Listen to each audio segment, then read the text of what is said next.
दोस्तों, क्या आपने कभी सोचा है कि कैसे एक साधारण लड़का दुनिया का सबसे सफल निवेशक बन गया? जी हाँ, आज हम बात कर रहे हैं वॉरेन बफेट की, जो आज की तारीख में दुनिया के सबसे अमीर और सम्मानित लोगों में से एक हैं। लेकिन उनका सफर भी शुरू हुआ था से। तो चलिए जानते हैं कि कैसे उन्होंने संघर्षों के बीच अपनी जगह बनाई और कैसे उन्होंने एक असफल कंपनी को अरबों डॉलर के साम्राज्य में तब्दील कर दिया। ये कहानी है हार, धैर्य और दीर्घकालिक सोच की, बचपन से बिजनेस की शुरुआत। तो चलिए शुरू करते हैं वॉरेन बफेट की बचपन की कहानी से। बफेट का बिजनेस माइंड बचपन से ही था। सिर्फ 6 साल की उम्र में उन्होंने अपने दादाजी की किराने की दुकान से कोका कोला की बोतलें खरीदी और मुनाफे पर बेच दी। अब सोचिए, 6 साल का बच्चा बिजनेस कर रहा है। यहीं से शुरू हुआ उनका बिजनेस सफर। 11 साल की उम्र में खरीदा पहला स्टॉक।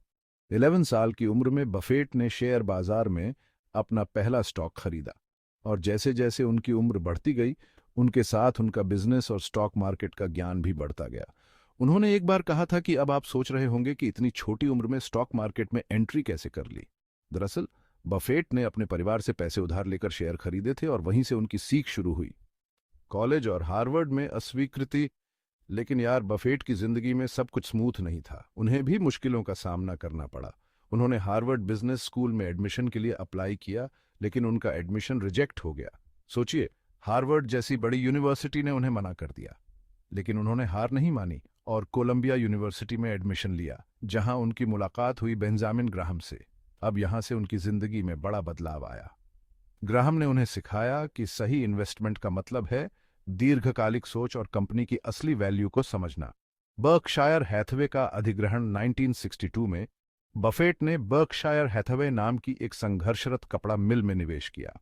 अब सोचिए, एक कपड़ा मिल जो लगभग डूब चुकी थी, उसे बफेट ने खरीदा और उसे दुनिया की सबसे बड़ी इन्वेस्टमेंट कंपनियों में बदल दिया। उन्होंने ये कैसे किया? बफेट ने कई तरह की कंपनियों में निवेश किया, जैसे कि जीआई को, कोका कोला, और उन्होंने हमेशा ऐसी कंपनियों को चुना जिनमें दीर्घकालिक ग्रोथ की क्षमता हो। बफेट का इन्वेस्टमेंट मंत्र। अब चलिए बात करते हैं कि वॉरेन बफेट का इन्वेस्टमेंट मंत्र क्या है। बफेट का फंडा बहुत सिंपल है।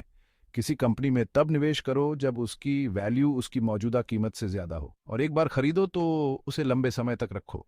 उन्होंने एक बार कहा था, मैं किसी स्टॉक को एक दिन के लिए नहीं खरीदता, बल्कि हमेशा के लिए खरीदता हूं। तो दोस्तों, यहां सबसे बड़ा सबक यही है, शॉर्ट टर्म नहीं, लॉन्ग टर्म सोचना है। साधारण जीवन शैली और दान। वॉरेन बफेट भले ही अरबपति हों, लेकिन वे आज भी बेहद साधारण जीवन जीते हैं। वे आज भी उसी घर में रहते हैं जिसे उन्होंने 1958 में खरीदा था। और सोचिए, 2006 में उन्होंने अपनी संपत्ति का 99% हिस्सा दान करने का संकल्प लिया।